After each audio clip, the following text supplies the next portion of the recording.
60 ಜನರಿಗೆ ಮಾತ್ರ ಮಾಡಬೇಕು ಅಂತ ಇದೆ. ಆದರೆ ಅದರಲ್ಲಿ ಸ್ವಲ್ಪ ಹೆಚ್ಚಿಗೆ ಜನ ಬಂದಿದ್ದರು ಮಕ್ಕಳು. ಇವತ್ತು ಸಹಿತ ನಾವು ಇನ್ನೊಂದು ಸ್ವಲ್ಪ ಜನ ಬರಬಹುದು ಅಂತ ಎಕ್ಸ್ಪೆಕ್ಟೇಷನಲ್ಲಿ ಇದ್ದೀವಿ. ಸೊ ಈ ಒಂದು ಕಾರ್ಯಕ್ರಮ ಮಾಡುವ ಉದ್ದೇಶ ಇಷ್ಟೇ. ಬೇರೆ ಬೇರೆ ಸರ್ಕಾರದ ವತಿಯಿಂದ ಯೋಜನೆಗಳನ್ನು ಮಹಿಳೆಯರಿಗೆ ತಲುಪಿಸುವ ಮೂಲಕ ಒಂದು ಆರ್ಥಿಕ ಅಥವಾ ಬೇರೆ ಬೇರೆ ಸಾಮಾಜಿಕ ಸಬಲೀಕರಣ ಮಾಡತಕ್ಕಂಥ ಒಂದು ವ್ಯವಸ್ಥೆ ನಡೀತಾ ಇದೆ. ಜೊತೆಗೆ ಅವರಿಗೆ ಕಾನೂನಿನ ಸಪೋರ್ಟ್ ಸಿಕ್ಕಿದೆ. ಇನ್ನೂ ಒಂದು ಸ್ವಲ್ಪ ಅವರಿಗೆ ಅನುಕೂಲ ಮಾಡಿಕೊಟ್ಟಂತೆ ಆಗಬಹುದು ಎನ್ನುವ ಒಂದು ಆಶಯದಲ್ಲಿ ನಾವು ಈ ಕಾರ್ಯಕ್ರಮವನ್ನು ಹಮ್ಮಿಕೊಂಡಿದ್ದೇವೆ. ತಮಗೆಲ್ಲ ಗೊತ್ತಿದೆ, ರಾಷ್ಟ್ರೀಯ ಮಹಿಳಾ ಆಯೋಗ 1994ರಲ್ಲಿ ಸ್ಥಾಪನೆ ಮಾಡಿತು. ಅದು ರಾಷ್ಟ್ರೀಯ ಮಹಿಳಾ ಆಯೋಗ ಕಾಯ್ದೆ 1990 ಅನ್ವಯ ಜಾರಿಗೊಂಡಿದೆ. ಮಹಿಳಾ ಆಯೋಗದ ಮೂಲ ಕೆಲಸ ಏನು ಅಂತ ಹೇಳಿದ್ರೆ, ಮಹಿಳೆಯರಿಗೆ ಸಂಬಂಧಪಟ್ಟಂತ ಯಾವುದಾದರೂ ಒಂದು ಪಾಲಿಸಿ ಕೇಂದ್ರ ಸರ್ಕಾರ ಅಥವಾ ಕೇಂದ್ರಾಡಳಿತ ಪ್ರದೇಶದಲ್ಲಿ ಜಾರಿಗೆ ತರಲು ಇಚ್ಛಿಸಿದಲ್ಲಿ ಅಥವಾ ಆಯ್ಕೆ ಒಂದು ತಯಾರಿ ನೀಡ್ತಾ ಇದ್ದಾರೆ, ಅವರಿಗೆ ಮಹಿಳೆಯರಿಗೆ ಯಾವ ಒಂದು ವಿಷಯ ಯಾವ ಅಂಶ ಆ ಕಾನೂನಿನಲ್ಲಿ ಆ ಒಂದು ಪಾಲಿಸಿನಲ್ಲಿ ಆ್ಯಡ್ ಮಾಡಿದರೆ ಮಹಿಳೆಯರಿಗೆ ಅನುಕೂಲ ಆಗುತ್ತದೆ ಮತ್ತು ಅದರಿಂದಾಗಿ ಮಹಿಳೆಯರ ಸಬಲೀಕರಣ ಮಾಡಲು ಮತ್ತು ಮಹಿಳೆಯರ ಆರ್ಥಿಕ ಸಾಮಾಜಿಕ ಸ್ಥಿತಿಯ ಉನ್ನತೀಕರಣ ಆಗಬಹುದು ಎನ್ನುವ ನಿಟ್ಟಿನಲ್ಲಿ ಸಲಹೆ ಸೂಚನೆ ನೀಡುವುದು ಒಂದು ಕೆಲಸ. ಇನ್ನು ಎರಡನೇ ಕೆಲಸ ಏನು ಅಂತ ಹೇಳಿದ್ರೆ, ಮಹಿಳೆಯರ ಮೇಲೆ ಎಲ್ಲಾದರೂ ದೌರ್ಜನ್ಯ ನಡೆದರೆ ಮತ್ತು ಅವರಿಗೆ ಅನ್ಯಾಯ ಉಂಟಾದರೆ ಅವಾಗ ಅವರು ಮಹಿಳಾ ಆಯೋಗಕ್ಕೆ ಯಾರಾದರೂ ದೂರು ಸಲ್ಲಿಸಿದ್ದರೆ ಆ ದೂರಿನ ಆಧಾರದ ಮೇಲೆ ಪ್ರಕರಣ ದಾಖಲಿಸಿಕೊಂಡು ಸಂಬಂಧಪಟ್ಟ ಇಲಾಖೆ ವತಿಯಿಂದ, ಸಂಬಂಧಪಟ್ಟ ಜಿಲ್ಲಾಧಿಕಾರಿಯವರಿಂದ, ಸಂಬಂಧಪಟ್ಟ ಇತರ ಇಲಾಖೆಯ ಮುಖ್ಯಸ್ಥರಿಂದ ಕೇಸ್ ರಿಜಿಸ್ಟ್ರೇಷನ್ ಮಾಡಿಕೊಂಡು ಅದರಲ್ಲಿ ಸಹಿತ ಸಂಬಂಧಪಟ್ಟವರಿಂದ ವರದಿ ಪಡೆದುಕೊಂಡು ವಿಚಾರಣೆ ಮಾಡಿ ತಪ್ಪಿತಸ್ಥರಿಗೆ ಒಂದು ಶಿಕ್ಷೆಯ ಪ್ರಮಾಣಕ್ಕೆ ಅಥವಾ ಒಂದು ಏನಾದರೂ ಒಂದು ಶಿಕ್ಷೆಯ ಪ್ರಮಾಣ ಅನ್ನೋದಕ್ಕಿಂತ ಅವರ ಮೇಲೆ ಯಾವ ಕ್ರಮ ಕೈಗೊಳ್ಳಬಹುದು ಎನ್ನುವಂಥ ಸೂಕ್ತ ನಿರ್ದೇಶನ ಒಂದು ಸರ್ಕಾರಕ್ಕೆ ಕೊಡುತ್ತೆ. ಜೊತೆಗೆ ಅನ್ಯಾಯಕ್ಕೆ ಒಳಗಾದಂಥ ಮಹಿಳೆಯರಿಗೆ ನ್ಯಾಯ ಒದಗಿಸಿಕೊಡುವಂಥ ಕೆಲಸ ಮಹಿಳಾ ಆಯೋಗ ಮಾಡ್ತಾರೆ. ಇದರ ಜೊತೆಗೆ ನಮ್ಮ ಮನೆ ರಾಷ್ಟ್ರೀಯ ಕಾನೂನು ಪ್ರಾಧಿಕಾರ ನಮಗೆಲ್ಲ ಗೊತ್ತಿರುವ ಹಾಗೆ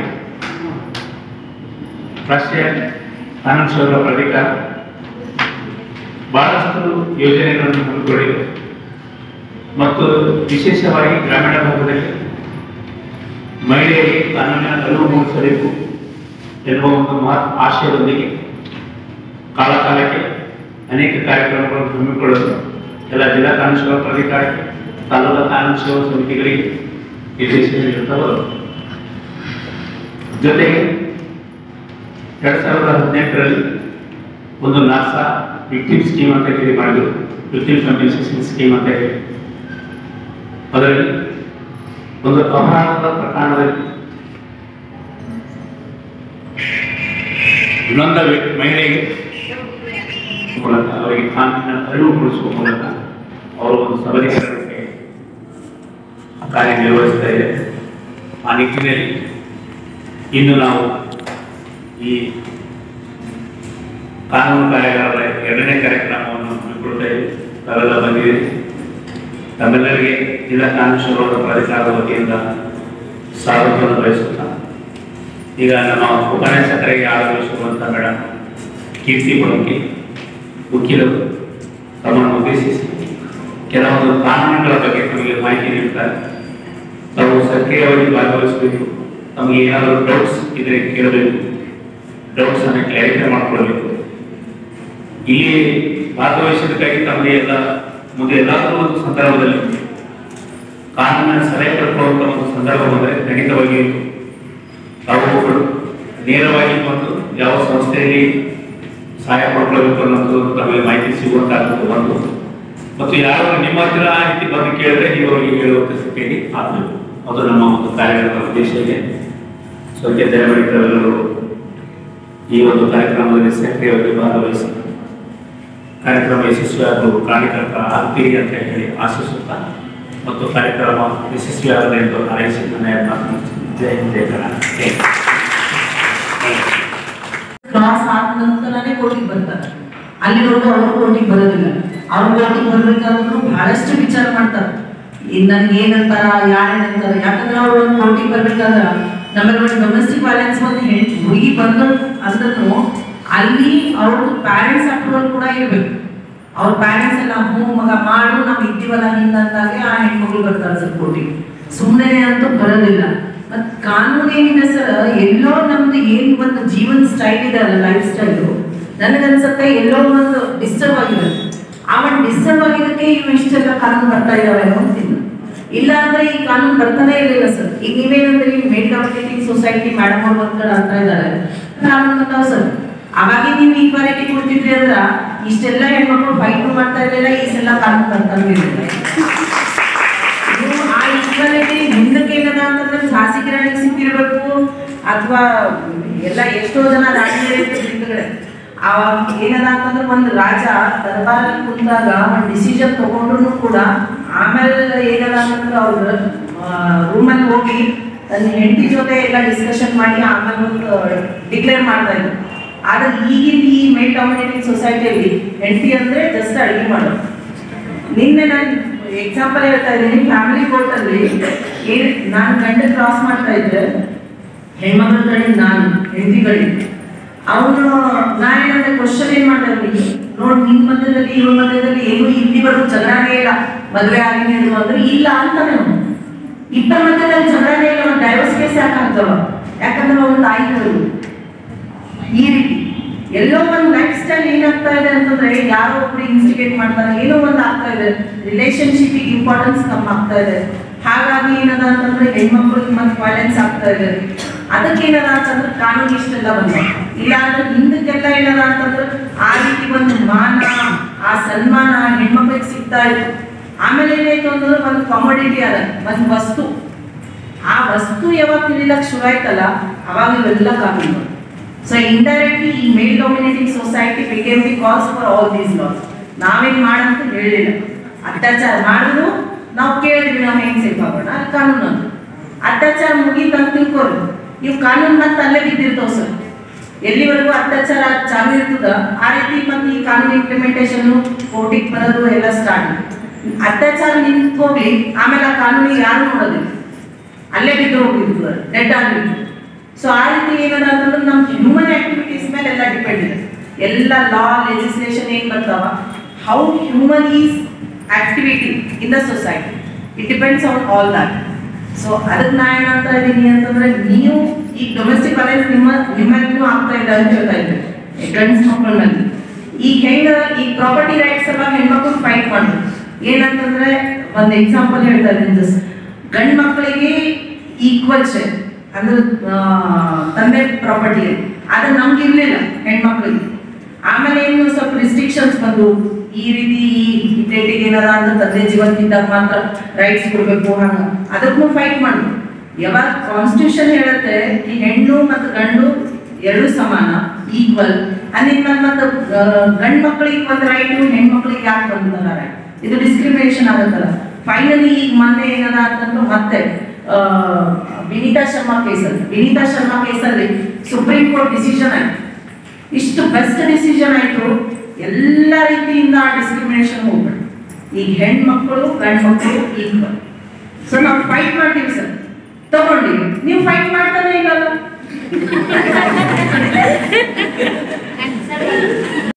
ಬಹಳಷ್ಟು ಹೆಣ್ಮಕ್ಳನ್ನ ಅದು ಪತ್ನಿ ಪೀಡಿತ ಸಂಘರ್ಷ ಎಲ್ಲ ಕೇಳಿದ್ರು.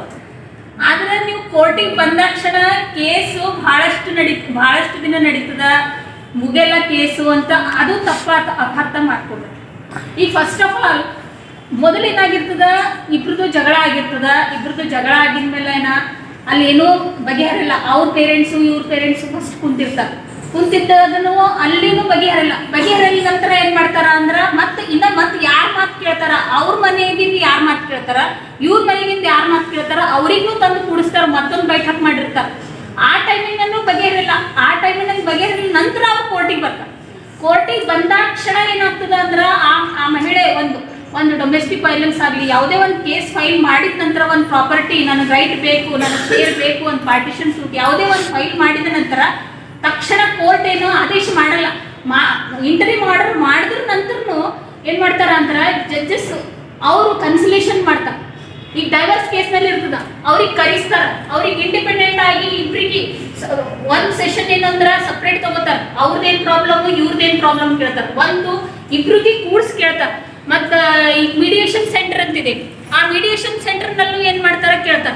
ಅಂತ ಟೈಮ್ನಲ್ಲಿ ನಾವು ಇಲ್ಲಿ ಮನೆಯವ್ರ ಹಿರಿಯವರು ಅವ್ರ ಫ್ಯಾಮಿಲಿ ಮೆಂಬರ್ಸು ನಾವೆಲ್ಲ ಹೇಳಿದ್ರು ಅವ್ರು ಒಪ್ಕೊಳ್ಳದೆ ಕೋರ್ಟಿಗೆ ಬರ್ತಾರಲ್ಲ, ಅಂತ ಟೈಮಿಗೂ ಬಹಳಷ್ಟು ಕೇಸ್ಗಳು ಏನದ ಅಂದ್ರ ಇವ್ರು ಹೇಳೋದು ಕರೆಕ್ಟು, ಭಾಳ ದಿವ್ಸ ನಾವು ಈ ತರ ಮಾಡೋದು ತಪ್ಪದ, ನಾವು ಕೋರ್ಟಿಗೆ ಬಂದಿದ್ದು ತಪ್ಪದ ಅಂತ. ಅಂತ ಟೈಮಿನಲ್ಲೂ ಡೈವರ್ಸ್ ಒಂದೇ ಮಾತಿಲ್ಲ, ಅವ್ರು ಹೋಗಿ ಉಳಿದ ಗಂಡ ಜೊತೆ ಸಂಸಾರ ಮಾಡಿದ್ರು ಬಹಳಷ್ಟು ಕೇಸ್ ಇದೆ. ಕೋರ್ಟ್ ಒಂದೇ ಸಮಯ ನೀವು ಕೋರ್ಟಿಗೆ ಬಂದಿರಂತ ಆ ಥರ ಏನು ನಿಮ್ಗೇನು ಲೇಟ್ ಆಗ್ತದಂತ ನೀವು ತಪ್ಪಾಪಾರ್ಥ ಮಾಡ್ಕೋಬೇಡ್ರಿ. ಸಪೋಸ್ ಅಲ್ಲ ಅವ್ರು ಏನೋ ನಿಮ್ಮ ಮಾತು ಒಪ್ಲಿಲ್ಲ ಅಂದ್ರೆ ಕೋರ್ಟ್ ಬಂದ ನಂತರ 1 ತಿಂಗಳು 2 ತಿಂಗಳ ನಂತರ ಜಡ್ಜಸ್ ಅವರೆಲ್ಲ ಕನ್ಸಲೇಷನ್ ಮಾಡಿ ಏನೋ ನಿಮಗೆ ಅವ್ರು ಹೇಳ್ಕೊಟ್ರಂದ್ರೂ ಆ ಟೈಮಿನಂಗಂದು 1-2 ತಿಂಗಳ ನಂತರ ಸಾಲ್ವ್ ಆಗಿ ಬಹಳಷ್ಟು ಕೇಸ್ ಇದೆ. ಅವ್ರ ಗಂಡ ಮಕ್ಕಳ ಜೊತೆ ಉಳ್ಕೊಂಡು ಅವ್ರ ಮತ್ತೆ ಭವಿಷ್ಯ ಸರಿಯಾಗಿ ಮಾಡ್ಕೊಂಡಿದ್ದು ಬಹಳಷ್ಟು ಕೇಸ್ ಇದೆ.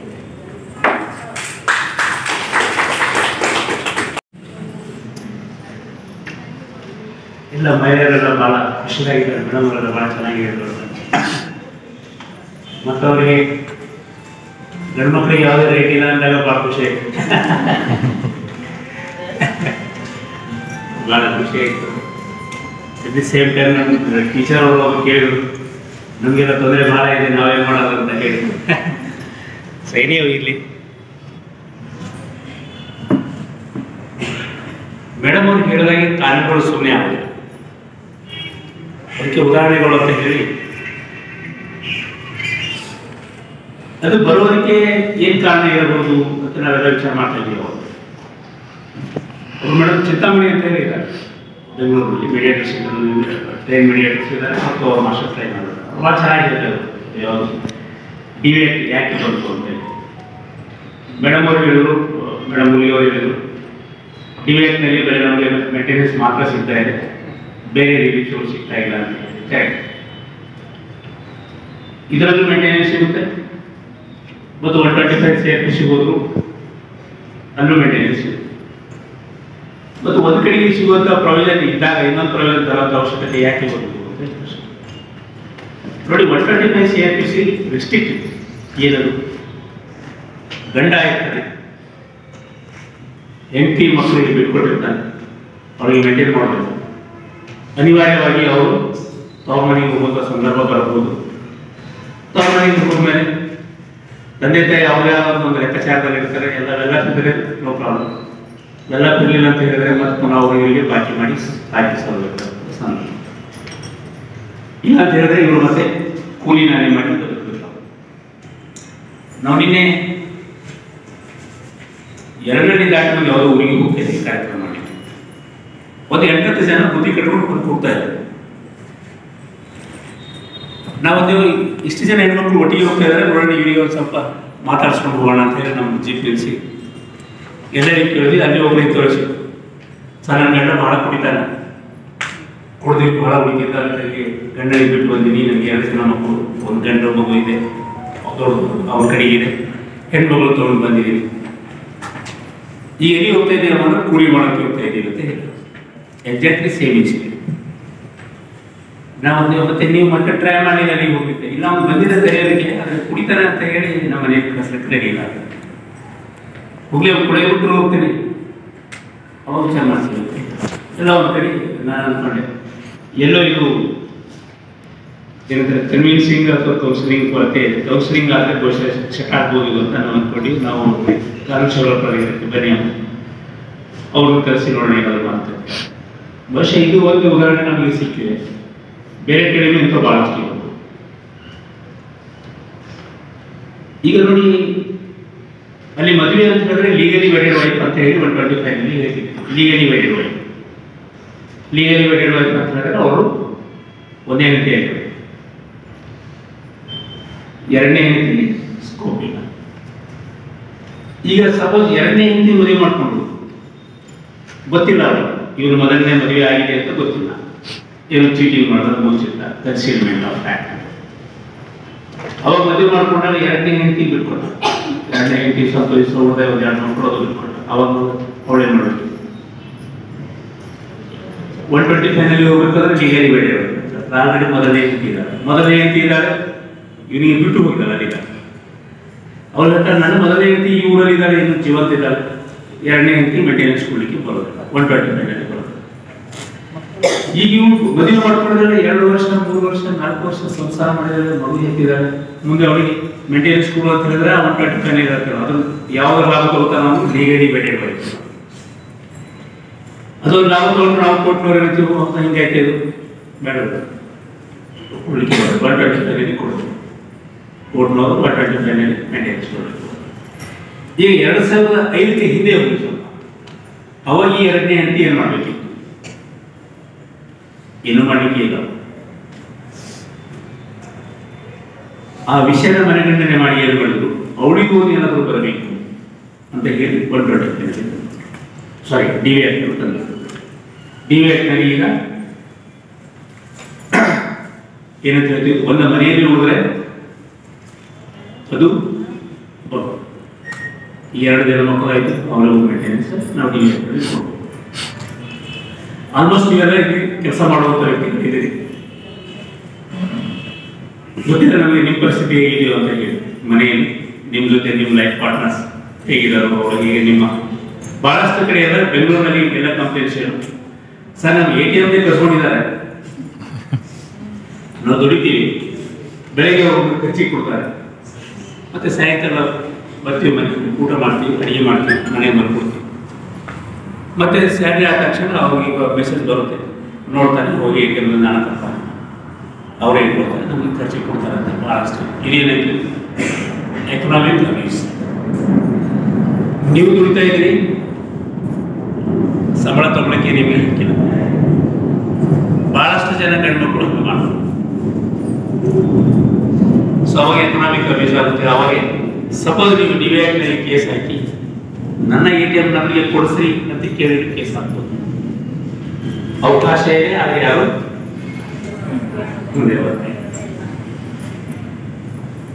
ಸಪೋಸ್ ನೀವು ವರ್ಕ್ ಪ್ಲೇಸ್ನಲ್ಲಿ ಕೆಲಸ ಮಾಡ್ತಾ ಇದ್ರೆ, ನೀವು ಅಂತಿಲ್ಲ, ಯಾರೋ ಒಬ್ಬರು ಹೆಣ್ಣು ವರ್ಕ್ ಪ್ಲೇಸ್ನಲ್ಲಿ ಕೆಲಸ ಮಾಡ್ತಾರೆ, ಗಂಡಿಗೆ ಯಾರೋ ಕರೆ ತೋರ್ತಾರೆ, ಏನು ಪಾಪ ಒಬ್ರು ಇನ್ನೊಬ್ರು ಯಾರೋ ಏನಂತಾರ ಹೋಗ್ಬರ್ತಾರೆ ಇದ್ದಾರೆ, ಅವ್ರವ್ರು ಮಾಡ್ಕೊಂಡಿದ್ದಾರೆ, ಭಾಳ ಏನೇನೋ ತಲೆಗೆ ಹಾಕಿರ್ತಾರೆ. ಅವಾಗ ಅವ್ರು ಮಾಡ್ತಾರೆ, ಇವ್ರ ಮೇಲೆ ಒಂದು ಡೌಟ್ ಸ್ಟಾರ್ಟ್ ಮಾಡ್ತಾರೆ, ಅವ್ರ ಮೇಲೆ ಡೌಟ್ ಸ್ಟಾರ್ಟ್ ಮಾಡ್ತಾನೆ, ಬರ್ತಾನೆ, ಮನೆ ಜಗಳ ಮಾಡ್ತಾನೆ, ಮನೆ ಜಗಳ ಅಲ್ಲೇ ಒಂದು ಜಗಳ ಸ್ಟಾರ್ಟ್ ಮಾಡ್ತಾನೆ ಕ್ಯಾಂಪಸ್ ಒಳಗೆ. ಸಪೋಸ್ ತಿಳ್ಕೊರಿ ಅವಾಗೆಲ್ಲ ಒಂದು ಸ್ಕೂಲ್ನಲ್ಲಿ ಕೆಲಸ ಮಾಡ್ತಾ ಇದ್ದಾರೆ, ಸ್ಕೂಲ್ನಲ್ಲಿ ಕೆಲಸ ಮಾಡೋದು, ಸ್ಕೂಲಿಗೆ ಹೋಗಿ ಗಲಾಟೆ ಮಾಡೋದು, ಭಾಳಷ್ಟು ಉದಾಹರಣೆಗಳು. ಅವರಲ್ಲಿ ಬಂದು ಗಲಾಟೆ ಮಾಡಿದ್ರೆ ನೀವೇನು ಮಾಡ್ತೀರಿ ಅಂತ ಸಂದರ್ಭದಲ್ಲಿ ನಿಮ್ಮ ಹತ್ರ ಬರ್ತಾರೆ, ನಮಗೆ ಏನೋ ತೊಂದರೆ ಕೊಡ್ತಾ ಇದಾರಪ್ಪ ನಮ್ಮ ಗಂಡ ಬಂದು ಅಂತ ನಿಮ್ಗೆ ಯಾರು ಕೇಳಿದ್ರು, ನೀವೇನು ಮಾಡ್ತೀರಿ? ನಮಗೆ ಹಿರಿಯರು ಹೇಳ್ತಾರಲ್ಲ ಏನಂತ, ತಾಳ್ಬೇಕಮ್ಮ, ಹಾಗೆ ನೀವು ಅವ್ರಿಗೆ ಹೇಳ್ತೀರಿ ತಾಳ್ಬೇಕಮ್ಮ ಅಂತೀರಿ. ಸೊ ಅಲ್ಲಿ ನನ್ನ ವರ್ಕ್ ಪ್ಲೇಸ್ನಲ್ಲಿ ನನ್ನ ಗಂಡನ ಸಂಬಂಧಿಕರು ಎಂಟರ್ ಆಗದ ಹಾಗೆ ಇಂಜೆಕ್ಷನ್ ಕೊಡಿ, ರಿಸ್ಟ್ರಿಕ್ಟ್ ಮಾಡಿ ಅಂತ ಹೇಳಿದ್ರೆ ಕೋರ್ಟ್ ರಿಸ್ಟ್ರಿಕ್ಟ್. ನನ್ನ ಹಕ್ಕಿ ಇದ್ದಾಗ ನಾನೇ ಒಂದು ಆರ್ಡರ್ ಮಾಡಿ ದಟ್ಟು ಗಂಡ ಯಾರಿದ್ರು, ಗಂಡ ಅಡ್ವೊಕೇಟ್ ಗಂಡ, ಹೆಂಡತಿ ಟೀಚರ್. ಅಡ್ವೊಕೇಟ್ ಗಂಡನಿಗೆ ನಾವು ರಿಸ್ಟ್ರಿಕ್ಟ್ ಮಾಡಿದ್ದೀವಿ, not enter in the basis of a particular school where traditionally working. ಮನೆಗೆ ಏನು ಮಾಡೋದಿಲ್ಲ, ಮನೆಯಲ್ಲಿ ಏನು ತೊಂದರೆ ಕೊಡೋದಿಲ್ಲ, ವರ್ಕ್ ಪ್ಲೇಸ್ನಲ್ಲಿ ಬಂದು ಸರಾಯಿ ಕೊಡೋದು, ಗಲಾಟೆ ಮಾಡ್ತಾರೆ. ಅವಾಗ ವರ್ಕ್ ಈ ಮನೆಯಲ್ಲಿ ನೀವು ಏನೇನು 4 ನೋಡಿ ಮತ್ತೆ ನಿಮ್ಗೆ 4-5 ಜನರಿಗೆ ಗೊತ್ತಾಗುತ್ತೆ ಮನೆಯಲ್ಲಿ. ಈ ವರ್ಕ್ ಪ್ಲೇಸ್ನಲ್ಲಿ ಹೋಗಿ ಈ ಪ್ರಪಂಚ ಗೊತ್ತಾದಂಗೆ, ಯಾಕಂದ್ರೆ ಅದು ಸ್ಪ್ರೆಡ್ ಆಗ್ತಾ ಇದೆ. ಎಷ್ಟು ಆಗುತ್ತೆ ಅಂತ ಹೇಳಿದ್ರೆ ಒಂದು ಸಣ್ಣ ಮಾತಾಡೋದು ಸಹಿತ ದೊಡ್ಡ ಗಲಾಟೆ ಇತ್ತು ಅಂತ ಹೇಳೋದು ಜನ ಭಾಳ. ಸೊ ಇದನ್ನೆಲ್ಲ ಪರಿಗಣನೆ ಮಾಡಿಕೊಂಡು ಡಿ ಆಕ್ಟ್. ಮತ್ತೆ ನಮ್ಮ ಟೀಚರ್ಸ್ ಕೇಳಿದ್ರು ಏನಂತ ಹೇಳಿದ್ರೆ, ಪ್ರತಿಯೊಂದು ವೃತ್ತದಲ್ಲಿ ನಮಗೆ ಕಾನೂನಿನ ಅವಶ್ಯಕತೆ ಇದೆಯಾ, ಕಾನೂನನ್ನು ನಂಬಿಕೊಂಡು ನಾವು ಬದುಕಬೇಕಾ ಅಂತ. ನೀವು ವಿಚಾರ ಮಾಡಿದಾಗೆ ಐ ಥಿಂಕ್ ಪ್ರಪಂಚ ಎಲ್ಲ ವಿಚಾರ ಮಾಡಿದ್ರೆ ಇಷ್ಟು ಕಾನೂನು ಬೇಕೇ ಆಗಿದೆ. ಪ್ರಪಂಚದಲ್ಲಿ ಎಲ್ಲಾ ವ್ಯಕ್ತಿಗಳಿದ್ದಾರೆ, ನಿಮ್ ತರ ಒಳ್ಳೆ ವಿಚಾರ ಮಾಡೋರು ಈಗಲೂ ಇದ್ದಾರೆ, ನಿಮ್ಗಿಂತ ಡಿಫ್ರೆಂಟ್ ಆಗಿ ವಿಚಾರ ಮಾಡೋರು ಇನ್ನೂ ಬಹಳ ಜನ ಇದ್ದಾರೆ. ಡಿಫ್ರೆಂಟ್ ಆಗಿ ವಿಚಾರ ಮಾಡಿ ಸ್ಟಾರ್ಟ್ ಮಾಡಿದ್ರು ಅಂತ ಹೇಳಿದ್ರೆ ಕಾನೂನೇ ಬಂತು. ಮತ್ತು ಇಲ್ಲಿವರೆಗೆ ಯಾವ ಕಾನೂನು ಹೇಳಿಲ್ಲ ನನಗೆ ಗೊತ್ತಿದ್ದಾಗೆ, ಗಂಡ ಹೆಂಡತಿ, ಅಣ್ಣ ತಮ್ಮ, ತಂದೆ ತಾಯಿ, ಬಂಧು ಬಳಗ, ನೀವು ಹೊಂದಾಣಿಕೆ ಮಾಡ್ಕೊಂಡು ಹೋಗಬೇಡ್ರಿ ಅಂತ ಯಾವ ಕಾನೂನು ಇಲ್ಲಿವರೆಗೆ ನನಗೆ ಗೊತ್ತಿಲ್ಲ. ನೀವು ಹೊಂದಾಣಿಕೆ ಹೋಗಿದ್ರಿ ಯಾವ ಕಾನೂನು ನಿಮ್ಮ ಮುಂದೆ ಬರುತ್ತೆ. ನಿಮ್ಮ ಹೊಂದಾಣಿಕೆ ಎಲ್ಲಿ ಮಿಸ್ ಆಯ್ತು, ಮಿಸ್ ಮ್ಯಾಚ್ ಆಗಕ್ಕೆ ಸ್ಟಾರ್ಟ್ ಆಯ್ತು, ಏನ್ ಕಾನೂನು ಬರೋದು ಕೆಲವೊಂದು ಸಂದರ್ಭಗಳಲ್ಲಿ ಮಾತ್ರ, ಪ್ರತಿ ಸಂದರ್ಭದಲ್ಲಿ ಬರೋದು. ಎಲ್ಲಿ ಮಿಸ್ ಮ್ಯಾಚ್ ಸ್ಟಾರ್ಟ್ ಆಯ್ತು, ಅಡ್ಜಸ್ಟ್ಮೆಂಟ್ ಮಿಸ್ ಮ್ಯಾಚ್ ಆಗಕ್ಕೆ ಸ್ಟಾರ್ಟ್ ಆಯ್ತು ಅಂತ ಹೇಳಿದ್ರೆ ಕಾನೂನು ಬರೋಕ್ಕೆ ಸ್ಟಾರ್ಟ್. ಅದು ನಮಗೆ ಆಪತ್ಕಾರಕವಿದೆ, ಅದು ನಮಗೆ ರಕ್ಷಕ, ಸಂರಕ್ಷಕ ಅಂತ ನಾವು ಅನ್ಬೋದು. ಸಪೋಸ್ ಅದು ಇಲ್ಲಿ ವ್ಯಾಪಿಟ್ಕೊಂಡ್ರೆ ಏನಾಗುತ್ತೆ, ನಿಮಗೆಲ್ಲ ಗೊತ್ತೇ ಇದೆ, ಯಾರು ತಪ್ಪಿರ್ಕೋಬೇಡಿ. 3 ತಲಾಖ್ ಇತ್ತು ನಮ್ಮ ಮುಸ್ಲಿಂ ಕಮ್ಯುನಿಟಿನಲ್ಲಿ. ಬಹುಶಃ ಅದರ ವ್ಯಕ್ತಿಸ್ ಬಹಳ ಜನ ಇದ್ರು ಅಂತ ಅನ್ಸುತ್ತೆ. ಅವರಿಗೆ ಯಾವಾಗ ಗೊತ್ತು ಅವಾಗ 3 ಸರಿ ಹೇಳಿಬಿಟ್ರೆ ಕ್ಲೋಸ್ ಆಯ್ತು, ರಿಲೇಷನ್ ಕ್ಲೋಸ್. ಇದಕ್ಕಿಂತ ನೀವು ಸ್ವಲ್ಪ ಹಿಂದೆ ಹೋಗಿ ಅದರ ಮುಸ್ಲಿಂ ಫ್ಯಾಮಿಲಿನಲ್ಲಿ ಏನಾಗ್ತಾ ಇತ್ತು, ಪರ್ಟಿಕ್ಯುಲರ್ ನಾನು ಗ್ರಾಮೀಣ ಭಾಗದ ಹಿನ್ನೆಲೆಯಿಂದ ಬಂದವಾಗಿರೋದ್ರಿಂದ ಗ್ರಾಮೀಣ ಭಾಗದ ಹೇಳ್ತೀನಿ. ಯಾರೋ ಒಬ್ಬ ಹೆಣ್ಮಗಳು ಯಾರೋ ಒಬ್ಬ ಗಂಡ್ಮಗಳ ಜೊತೆ ಮಾತಾಡಿದ್ರು ಅಂತ ಹೇಳಿದ್ರೆ ರಾತ್ರಿ ಇಡೀ ಮಂದಿ ಆಗಿ ಹುಡುಗರು ಮನೆಯಿಂದ ಹೊರಗೆ ಹಾಕಿದ್ರೆ ಎಷ್ಟೋ ಉದಾಹರಣೆಗಳು ನಾನು ನೋಡ್ತೀವಿ. ಇದನ್ನ ಯಾರು ಡಿನೈ ಮಾಡಿಕೆ. ಸೊ ಅಂತ ಸಂದರ್ಭದಲ್ಲಿ ಗೊತ್ತಿಲ್ಲ ವಿಷಯ ಏನು ಮಾತಾಡಿದ್ರು ಅಂತ ಹೇಳಿ ಮಾತಾಡಿದೆ ಅಂತ ಹೇಳುವಂತ ಉದಾಹರಣೆಗಳು ಬಹಳಷ್ಟು ಇಲ್ಲ ಅಂತ ಹೇಳ್ತೀರಿ. ಯಾರು ಬಹಳ ಈಗಲೂ ಇಲ್ಲ ಅಂತ ಹೇಳಿದ್ರು. ಪ್ರಮಾಣ ಕಡಿಮೆ ಆಗಿರ್ಬೇಕು, ಅದು 0 ಲೆವೆಲ್ ಬಂದಿದೆ ಅಂತ ನಾನೇ ಅನ್ಕೊಳ್ಳೋದೆ, ನನಗಂತೂ ಅನಿಸ್ಕೊಳ್ತಾರೆ 0 ಲೆವೆಲ್ ಬಂದಿದೆ. 98 ನಾನು ಸಿಟಿನಲ್ಲಿ. ಸೊ ಅದಕ್ಕಾಗಿ ಬಹಳಷ್ಟು ಪ್ರಕರಣಗಳು ನಮ್ಮ ಮುಂದೆ ನಿಮ್ಮ ಮುಂದೆ ಗೊತ್ತಾಗ್ತಾ ಇದೆ. ಅದಕ್ಕಾಗಿ ಕಾನೂನು ಬಹಳ ಅವಶ್ಯಕ. ಕಾನೂನು ಇಲ್ಲ ಅಂತ ಹೇಳಿದ್ರೆ ಯಾವ ಮಾತುಕತೆ ಅಂತ ಹೇಳಿದ್ರೆ, ಒಬ್ಬ ಮನುಷ್ಯ ಹಾಸ್ಪಿಟಲ್ ನಲ್ಲಿ ಇದ್ದ ಅಡ್ಮಿಟ್ ಆಗಿ, ಮತ್ತು ಇದು ನಡೆದಂತ ವಿಚಾರ ಎಲ್ಲಿ ಅಂತ ಹೇಳೋದಿಲ್ಲ, ನನಗೆ ಗೊತ್ತಿರೋದ ವಿಚಾರ. ಹಾಸ್ಪಿಟಲ್ ನಲ್ಲಿ ಅಡ್ಮಿಟ್ ಆಗಿದ್ದ ಹೆಂಡತಿ ಅವಳಿಗೆ ಯಾರೇ ಅಟೆಂಡೆಂಟ್ ಕೇರ್ ಟೇಕರ್ ಅಂತ ಹೇಳಿದ್ದು. ಒಂದು ದಿವಸ ಎಲ್ಲ ಅವರಿಗೆ ಸ್ವಲ್ಪ ಹೆಚ್ಚು ಕಡಿಮೆ ಆರಾಮ ಆಗ್ತಾ ಬರ್ತಿತ್ತು. ಈ ಹೆಣ್ಮಗಳು ಏನೋ ಹೊರಗೆ ಊಟ ತರೋಕೆ ಅಂತ ಹೋದ್ರು, ಸ್ವಲ್ಪ ಲೇಟ್ ಆಗಿ. ನೀನು ಲೇಟ್ ಯಾಕೆ ಬಂದಿದ್ದೀ, ಗೌರ್ಮೆಂಟ್ ಹಾಸ್ಪಿಟಲ್ನಲ್ಲಿ ನೀನು ಒಳಗೆ ಎಂಟ್ರ್ ಆಗಬೇಡ ಅಂತ ಹೇಳಿ ಗೇಟಿನ ಹೊರಗೆ ನಿಲ್ಸಿದೆ 2 ತಾಸು. ಇಂಥ ಉದಾಹರಣೆಗಳು ನಾವು ನೋಡಿ. ಸಪೋಸ್ ಅವರಿಗೆ ಕಾನೂನಿನ ಭಯ ಇತ್ತು, ಅವಾಗ ನೀ ಹೀಗೆ ಹೇಳಿಕೆ ಬರೋದಿಲ್ಲ ಅಂತ ಹೇಳಿದ್ರೆ ಹೆಣ್ಮಗಳು ಆರಾಮಾಗಿ ಹೋಗ್ಬೋದಿತ್ತು. ಸೊ ಬಹಳಷ್ಟು ವಿಷಯ ಇದೆ. ಅದಕ್ಕೆ ಕಾನೂನು ನನಗೆ ಕೇಳಿದ್ರೆ ಕಾನೂನು ಬಹಳ ಅವಶ್ಯಕತೆ. ನೀವು ಪ್ರತಿ ದಿವಸ ಪ್ರತಿ ಕ್ಷಣಕ್ಕೂ ಕಾನೂನನ್ನ ಅನುಸರಿಸ್ಕೊಂಡು ಹೇಳಲಿಕ್ಕೆ ಆಗ್ಲಿಕ್ಕಿಲ್ಲ. ಎಲ್ಲ ಒಂದು ಕಡೆ ನಮಗೆ ಅವಶ್ಯಕತೆ ಇದ್ದಾಗ ಒಂದು ವ್ಯವಸ್ಥೆ ಇದೆ ಅಂತ ಗೊತ್ತಿರಬೇಕು. ವ್ಯವಸ್ಥೆ ಇಲ್ಲ ಅಂದ್ರೆ ಏನಾಗುತ್ತೆ, ಮತ್ತೆ ಟಾಲರೇಟ್ ಮಾಡೋದು ಬೇರೆ ನೋ ಆಪ್ಷನ್. ನಮಗೆ ಚಾಯ್ಸ್ ಇರಬೇಕು. ಅವರು ಚಾಯ್ಸ್ ಇರಲಿಲ್ಲ ಅಂತ ಹೇಳಿದ್ರೆ ಕಷ್ಟ. ಸೊ ಈಗ ನಾನು ನಿಮಗೆ ಹೇಳಿಕೆ ಬರೋ ವಿಷಯ ಏನಂದ್ರೆ, ನಮ್ಮ ಇನ್ನೊಂದು ಉಪನ್ಯಾಸಕರು ಹೇಳಬೇಕಾಗಿತ್ತು. ಮೇಡಮ್ ಅವರು ಬಹಳ ಹಿಂದಿನಿಂದ ಧರ್ಮದ ಕುರಿತು ಹೇಳಿದ್ರು. ಮಹಾಭಾರತ ರಾಮಾಯಣ ಕಾಲದಲ್ಲೆಲ್ಲ ಕಾನೂನು ಎಲ್ಲ ಏನೇನು ವ್ಯವಸ್ಥೆ ಇತ್ತು ಅಂತ ಎಲ್ಲ ಹೇಳಿದ್ರು. ನಾವು ನೀವೆಲ್ಲ ನಂಬಿರುವಂತಹ ಮತ್ತು ಇಡೀ ನಮ್ಮ ದೇಶನೇ ಅದರ ಆಧಾರದ ಮೇಲೆ ಇರ್ತಕ್ಕಂಥ ದಾಖಲೆ ಅಂದರೆ ನಮ್ಮ ಭಾರತ ಸಂವಿಧಾನ. ಭಾರತ ಸಂವಿಧಾನದಲ್ಲಿ ಮಹಿಳೆಯರಿಗೆ ಏನು ಸ್ಥಾನ ಕೊಟ್ಟಿದ್ದಾರೆ ಅಂತ ನಾವು ನೋಡಿ.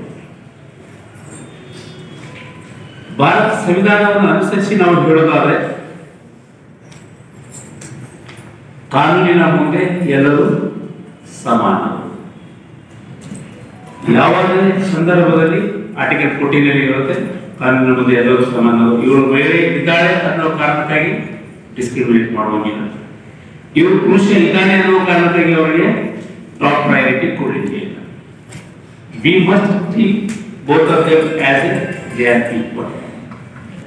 ಕಾನೂನಿನ ಮುಂದೆ ನಾವೆಲ್ಲರೂ ಸಮಾನರು. ಒಂದು ಮಹಿಳೆ ಆಗಿದ್ರು ಅಷ್ಟೇ, ಪುರುಷ ಆದರೂ ಅಷ್ಟೇ.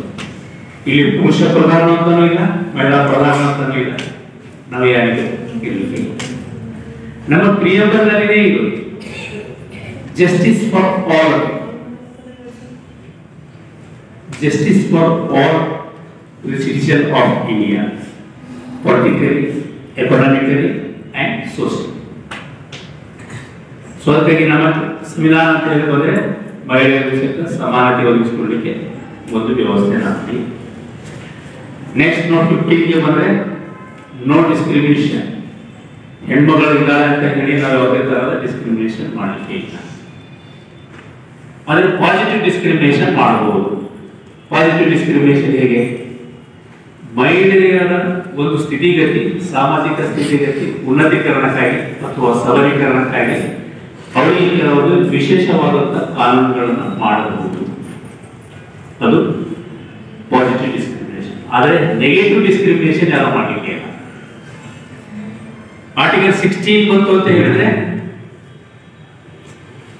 ಇವರು ಮಹಿಳೆಯರು ಒಟ್ಟಾರಿದ್ದಾರೆ, ಇವರಿಗೆ ಸ್ವಲ್ಪ ಕಡಿಮೆ ಸಂಬಳ ಕೊಡೋಣ ಅಂತ ಹೇಳಿಕ್ಕೆ ಬರುತ್ತೆ. Equal payment for equal work. ಸಭೆಗಳು ಟೀಚರ್ ಮಹಿಳೆಯರಿಗೂ ಸಹಿತ ಮತ್ತು ಪುರುಷರಿಗೂ ಸಹಿತ ಅವರಿಗೆ ಈಕ್ವಲ್ ಆಗಿ ಪೇಮೆಂಟ್ ಮಾಡಬೇಕು, ಈಕ್ವಲ್ ಆಗಿ ಕೆಪಾಸಿಟಿ ಕೊಡಬೇಕು, ಈಕ್ವಲ್ ಆಗಿ ಅವರಿಗೆ ಆರ್ಟಿಕಲ್ 14 to 16 ಅದನ್ನು ದಾಟಿ ನಾವು ಫಂಡಮೆಂಟಲ್ ರೈಟ್ ದಾಟಿ ನಾವು ಫಂಡಮೆಂಟಲ್ ಡ್ಯೂಟೀಸ್ ಅಲ್ಲಿ ಬಂದೀವಿ ಅಂತ ಹೇಳಿದ್ರೆ ಅಲ್ಲಿ ಒಂದು ಭಾರತದ ಪ್ರಜೆಗಳಾದ ನಮಗೆಲ್ಲರಿಗೆ ಏನು ಕರ್ತವ್ಯಗಳು ರಾಷ್ಟ್ರಕ್ಕಾಗಿ ಮಾಡಬೇಕು ಅಂತ ಇಲ್ಲ, ಫಂಡಮೆಂಟಲ್ ಡ್ಯೂಟೀಸ್ ನಲ್ಲಿ ಹೇಳುತ್ತೆ ಆರ್ಟಿಕಲ್ 51A ಇಲ್ಲ. ಅಲ್ಲಿ ಒಂದು ಫಂಡಮೆಂಟಲ್ ಡ್ಯೂಟೀಸ್ ಇದೆ. ಏನು ಅಂತ ಹೇಳಿದ್ರೆ ಮಹಿಳೆಯರ ಘನತೆಗೆ ಕುಂದುಂಟು ಮಾಡುವಂತಹ ಯಾವುದೇ ಆಚರಣೆ ಅದನ್ನು ನಾವು ನಿಷೇಧ ಮಾಡಬೇಕು. ಅಂತ ಯಾವುದೇ ಆಚರಣೆಗಳನ್ನು ನಾವು ಯಾವುದು ಮಾಡಬಾರದು. ಫಾರ್ ಎಕ್ಸಾಂಪಲ್ ನಿಮಗೆ ಗೊತ್ತಿದೆ, ಇದು ಬಹುಶಃ ಎಲ್ಲರಿಗೂ ಗೊತ್ತಿದೆ ಅಂತ ಅನ್ಕೊಂಡಿದ್ದೀನಿ. ಈಗ ನಾವು ಬಿಜಾಪುರ ಬಾಗಲಕೋಟೆ ಕಡೆಗೆಲ್ಲ ಹೋದರೆ ದೇವದಾಸಿ ಪದ್ಧತಿ ಇದೆ. ದೇವದಾಸಿ ಪದ್ಧತಿ ಇದೆ. ದೇವದಾಸಿ ಪದ್ಧತಿ ಅಂತ ನನಗೆ ಕೇಳಿದ್ರೆ ಬಹಳ ಅನಿಷ್ಟ ಪದ್ಧತಿ. ಎಷ್ಟು ಅನಿಷ್ಟ ಅಂತ ಹೇಳಿದ್ರೆ ಅಲ್ಲಿ ಮಹಿಳೆಯರಿಗೆ ನಾವು ಗೌರವ ಕೊಡ್ತಾ ಇದ್ದೀವೋ ಅವರಿಗೆ ವ್ಯಭಿಚಾರಕ್ಕೆ ತರ್ತಾ ಇದ್ದೀವೋ ಅನ್ನುವಂಥದ್ದು ಹೆಚ್ಚು ಕಡಿಮೆ. ಅದು ಆಗಿನ ಕಾಲಕ್ಕೆ ರಿಕಗ್ನೈಸ್ಡ್ ವ್ಯಭಿಚಾರನೆ ಅನ್ನಬೇಕು, ರಿಕಗ್ನೈಸ್ಡ್ ವೇಶ್ಯಾವೃತ್ತಿನೇ ಅನ್ನಬೇಕು. ಆಗಿನ ಸಮಾಜದಲ್ಲಿ ನಡ್ಕೊಳ್ಳುವಂತ ವ್ಯಭಿಚಾರದ ಪದ್ಧತಿ ಅಂದ್ರೂ ಏನು ತಪ್ಪಿಲ್ಲ, ಅದನ್ನೇ ಮಾಡ್ತಾ ಇದ್ರು. ಅದನ್ನ ನಿಲ್ಲಿಸಬೇಕು ಅಂತ ಹೇಳಿ ಕಾನೂನು ಆಯಿತು, ಕಾನೂನು ರಚನೆ ಆಯಿತು, ಇಂಪ್ಲಿಮೆಂಟೇಷನ್ ಆಗ್ತಾ ಇದೆ. ಹೆಚ್ಚಿನದಾಗಿ ಅವರಿಗೆ ರಿಹಾಬಿಲಿಟೇಷನ್ ಸೆಂಟರ್ ಮಾಡ್ತಾರೆ. ರಿಹಾಬಿಲಿಟೇಷನ್ ಯಾಕೆ ಬೇಕು ಅವರಿಗೆ ಅಂತ ಹೇಳಿದ್ರೆ, ವಿಚಾರ ಮಾಡಿ ಒಬ್ಬ ದೇವದಾಸಿ ಮಹಿಳೆಯ ಮಗ ಇದ್ದಾನೆ ಅಂತ ಹೇಳಿದ್ರೆ ಅವನಿಗೆ ಸಮಾಜದಲ್ಲಿ ಯಾವತ್ತೇನು, ಒಬ್ಬ ದೇವದಾಸಿಯ ಮಗಳು ಇದ್ದಾರೆ ಅಂತ ಹೇಳಿದ್ರೆ ಅವರಿಗೆ ಸಮಾಜ ನೋಡ್ತಕ್ಕಂಥ ದೃಷ್ಟಿ ಹೇಗಿರುತ್ತೆ, ಸ್ಟಿಗ್ಮಾ ಬಂದಿರುತ್ತೆ. ಅದನ್ನೆಲ್ಲ ನಾವು ಆಚರಣೆ ಮಾಡಬಹುದು ಮತ್ತು ಅದಕ್ಕೆ ಪ್ರಮೋಟ್ ಮಾಡಬಹುದು. ಮತ್ತು ಬೇರೆ ಬೇರೆ ಸಂದರ್ಭಗಳಲ್ಲಿ ಬೇರೆ ಬೇರೆ ರೀತಿಯಾದಂತಹ ಒಂದು ವ್ಯವಸ್ಥೆ ಇದೆ. ಈ ಕಡೆ ಈ ಆಂಧ್ರ ಪ್ರದೇಶ ಕಡೆಗೆಲ್ಲ ಹೋದರೆ, ರಾಯಚೂರಿನ ಕೆಲ ಭಾಗದಲ್ಲಿ ಹೋದರೆ ಬೆತ್ತಲೆ ಸೇವೆ, ಅರೆಬೆತ್ತಲೆ ಸೇವೆ ಅದೆಲ್ಲ ನಮಗೆ ಹೇಳೋದು ಅಫ್ಕೋರ್ಸ್ ಅದು ಇನ್ಫಾರ್ಮಲ್. ಕೆಲವೊಂದು ಕಡೆ ಈಗಲೂ ಇದೆ ಅಂತ ಹೇಳಿ ಅದು ಮಹಿಳೆಯರಿಗೆ ಕುಂದುಂಟು ಮಾಡುವಂಥ, ಮಹಿಳೆಯರ ಘನತೆಗೆ ಕುಂದುಂಟು ಮಾಡುವಂಥ ಒಂದು ವ್ಯವಸ್ಥೆ. ಅದನ್ನು ನಾವು ಯಾವ ಕಾರಣಕ್ಕೂ ಆಚರಣೆ ಮಾಡಬಹುದು. As a citizen of India ನಾವು ಮಾಡಲೇಬಾರದು. It is our fundamental duties ಅಂತ ಕಾನ್ಸ್ಟಿಟ್ಯೂಷನಲ್ ಮೆಂಡೇಟ್. ಸೊ ಅದಕ್ಕಾಗಿ ಮಹಿಳೆಯರು ಅಲ್ಲೂ ಸಹಿತ ಮಹಿಳೆಯರಿಗಾಗಿ ಉಳಿದ ನಾವು ಭಾರತದ ಪ್ರಜೆಗಳಿದ್ದೀವಿ, ಪುರುಷರು, ಇಂಥ ಆಚರಣೆಗಳನ್ನು ನಾವು ಮಾಡಬಾರದು ಅನ್ನುವಂಥದ್ದು. ಆದರೆ ಅನ್ಫಾರ್ಚುನೇಟ್ ಏನಂತ ಹೇಳಿದ್ರೆ ಬಹಳಷ್ಟು ಸಂದರ್ಭಗಳಲ್ಲಿ ಈ ಎಲ್ಲ ಅರೆಬೆತ್ತಲೆ ಸೇವೆಗಳಿತ್ತು ಇದನ್ನು ಮಾಡುವುದಿಲ್ಲ. ಬಹಳಷ್ಟು ಜನ ಹೆಣ್ಮಕ್ಳು ಇದು ನನಗೆ ಕೇಳಿದ್ರೆ ಒಂದು ದೊಡ್ಡ ದೂರ ಇದು ಆಗಬಾರ್ದು. ಸೊ ಅದಕ್ಕಾಗಿ ಮೂಲಭೂತ ಕರ್ತವ್ಯಗಳಲ್ಲಿ ಸಹಿತ ಮಹಿಳೆಯರಿಗೆ ಯಾವ ರೀತಿ ಪ್ರೊಟೆಕ್ಷನ್ ನಮ್ಮ ಭಾರತ ಸಂವಿಧಾನ ನೀಡಿಯೋ ಅದೇ ರೀತಿ ಮಹಿಳೆಯರ ಘನತೆ ಹೆಚ್ಚಿಸುವುದಕ್ಕಾಗಿ, ಮಹಿಳೆಯರ ಗೌರವ ಹೆಚ್ಚಿಸುವುದಕ್ಕಾಗಿ ನಮ್ಮ ಎಲ್ಲ ಭಾರತ ಪ್ರಜೆಗಳಿಗೆ ಒಂದು ಫಂಡಮೆಂಟಲ್ ಡ್ಯೂಟಿ ಸಹಿತ ಇದೆ. ಅದು ನಮ್ಮ ಮೂಲಭೂತ ಕರ್ತವ್ಯ ಸಹಿತ ಇದೆ. ಇದು ಸಹಿತ ನಮ್ಮ ಸಂವಿಧಾನದ ಆಶಯಕ್ಕೆ ಅನುಗುಣವಾಗಿದೆ. ಈಗ directive principles of state policy ಅಂತ ರಾಜ್ಯ ನೀತಿ ನಿರ್ದೇಶಕರು ಅದರಲ್ಲಿ ಸಹಿತ ಆರ್ಟಿಕಲ್ 39, ಆರ್ಟಿಕಲ್ 42 ಅದರಲ್ಲಿ ಸಹಿತ ಹೆಣ್ಣು ಮಕ್ಕಳ ಉನ್ನತೀಕರಣಕ್ಕಾಗಿ ಕಾನೂನುಗಳು ಮಾಡುವುದು, ಕೆಲವು ಯೋಜನೆಗಳನ್ನು ಮಾಡುವುದು. ನಿಮಗೆಲ್ಲ ಗೊತ್ತಿದೆ ಮಹಿಳಾ ಮತ್ತು ಮಕ್ಕಳ ಕಲ್ಯಾಣ ಇಲಾಖೆ ಇಲ್ಲಿ ಎಷ್ಟು ಯೋಜನೆಗಳು ಮಹಿಳೆಯರಿಗಾಗಿ ಇದೆ ಅನ್ನೋದು ಕೇಳಿದ್ರೆ ಬಹಳಷ್ಟು ಇದೆ. ನಾವು ಅಲ್ಲಿ ಒಂದು ಯೋಜನೆ ಬಗ್ಗೆ ತಿಳ್ಕೊಂಡಿದ್ದೀವಿ. ಎರಡು ಕಣ್ಣಿನ ದೃಷ್ಟಿ ದೋಷ ಅಂದ್ರೆ ಹೆಚ್ಚು ಕಡಿಮೆ ಕುರುಡುತನ ಇದ್ದಂತಹ ಮಹಿಳೆ ಇದ್ರೆ ಅವಳು ಮದುವೆ ಮಾಡಿಕೊಂಡು ಒಂದು ಮಗು ಆಯ್ತು ಅಂತ ಹೇಳಿದ್ರೆ ಆರೈಕೆ ಮಾಡ್ಲಿಕ್ಕೆ ಎಷ್ಟು ತಿಂಗಳು ಕೊಡ್ತೀರಮ್ಮ? ಯಾರಿದ್ರೆ ಮಹಿಳಾ ಮತ್ತು ಮಕ್ಕಳ ಕಲ್ಯಾಣ ಇಲಾಖೆ ಸೂಪರ್ವೈಸರ್ ಮೇಡಮ್, ನೀವು ಪ್ರಶ್ನೆ ಕೇಳ್ತಾ ಇದ್ರಿ. ನೀವು ಹೌದು ಅವರಿಗೆ ಏನ್ ಫೆಸಿಲಿಟಿ ಕೊಟ್ಟಿದ್ರಿ ನಿಮ್ಮ ಇಲಾಖೆ ವತಿಯಿಂದ? ಅವರು ಎರಡು ಕಡೆಯಿಂದ ಏನಂತೀರಿ ಕೊಡುತ್ತಾನೆ ಇದೆ ಅವರಿಗೆ. ಅಥವಾ ಹೆಣ್ಣು ಮಕ್ಕಳು ಒಂದು ಮಗುವಿಗೆ ಜನ್ಮ ನೀಡಿದಾಗ ಬಾಣಂತಿ ಅಂತ ನಾವೇನ್ ಹೇಳ್ತೀವಿ, ಅವರಿಗೆ ಹೀಗೆ 6 ಮಂತ್ಸ್ ಏನ್ ಮಾಡ್ತೀರಿ ಮೆಟರ್ನಿಟಿ ಲೀವ್ ಕೊಡ್ತೀರಿ. ಅದೇ ಕೊಡ್ತೀರಿ. ಅವರಿಗೆ ವಿಶೇಷ ಕೊಡೋದು ಏನ್ ಮಾಡ್ತೀರಿ? ಅವರಿಗೆ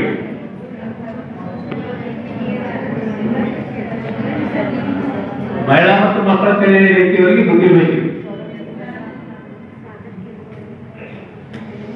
ಹೋಗಿ ಗೊತ್ತಿದೆಯಾ ಅಥವಾ ಇಲ್ಲ?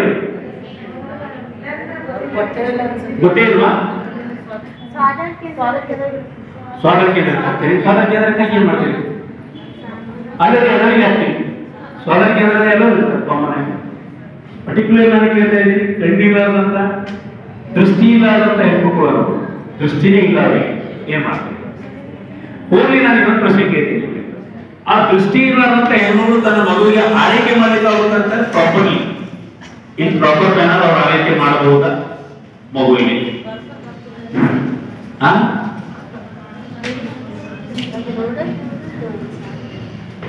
ಏನಂತೀರಿ? ಅವಳಿಗೆ ಆರೈಕೆ ಪ್ರಾಪರ್ ಆಗಿ ಒಬ್ಬ ಉಳಿದ ಸಾಮಾನ್ಯ ಮಹಿಳೆ ಆರೈಕೆ ಮಾಡಿದಂಗೆ ಅವರ ಮಗುವಿಗೆ ಅದು ಹಸುಗೂಸಿ ಇರುತ್ತೆ. ಹಸುಗೂಸಿಗೆ ಅವಳು ಆರೈಕೆ ಮಾಡಬಹುದಾ? ಅವಧಿನಲ್ಲಿ ಸರಿ, ಅವಧಿನಾದ್ರು ಎಷ್ಟು ಜನ ಇದೆ? ನಾನು ಕೇಳ್ತಾ ಇದ್ರು ಅವಧಿನಾದ್ರು ಎಷ್ಟು ಜನ ಇದೆ? ಅವಧಿನ ಅವನಿಗೆ ಬೇರೆ ಸಾಮಾನ್ಯ ಮಹಿಳೆ ಮಾಡದಂತೆ ಆ ಕೂಸಿನ ಆರೈಕೆ ಮಾಡಲಿಕ್ಕೆ ದೃಷ್ಟಿ ಇಲ್ಲದಂತ ಹೆಣ್ಮಗಳು ಮಾಡಲಿಕ್ಕೆ ಅವಧಿನಾದ್ರು ಎಷ್ಟು ಜನ ಇದೆ? ಬರೀ ಇಬ್ರು. ಸೊ ಉಳಿದವರೆಲ್ಲ ಆಗುತ್ತೆ ಅಂತ್ರಿ? ಮತ್ತೆ ಪ್ಲೀಸ್ ರೇಸ್ ಯುವರ್ ಹ್ಯಾಂಡ್ಸ್. ಎಷ್ಟು ಜನ ಆಗೋದಿಲ್ಲ ಅಂತೀರಿ? ಹೋಗ್ಲಿ,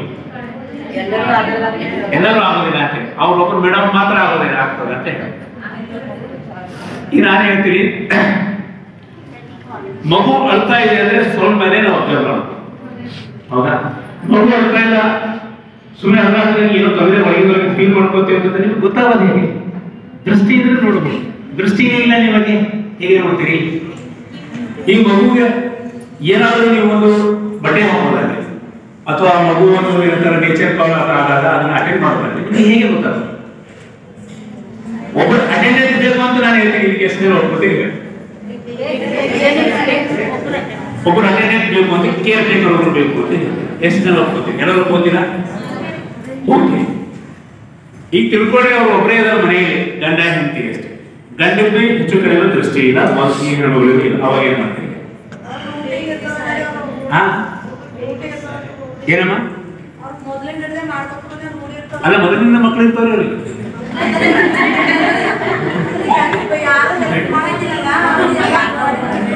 ಅದು ಕರೆಕ್ಟ್ ಇದೆ ಅಮ್ಮ, ಅವರು ಬದುಕೋದು ಕಲ್ತಿರ್ತಾರೆ.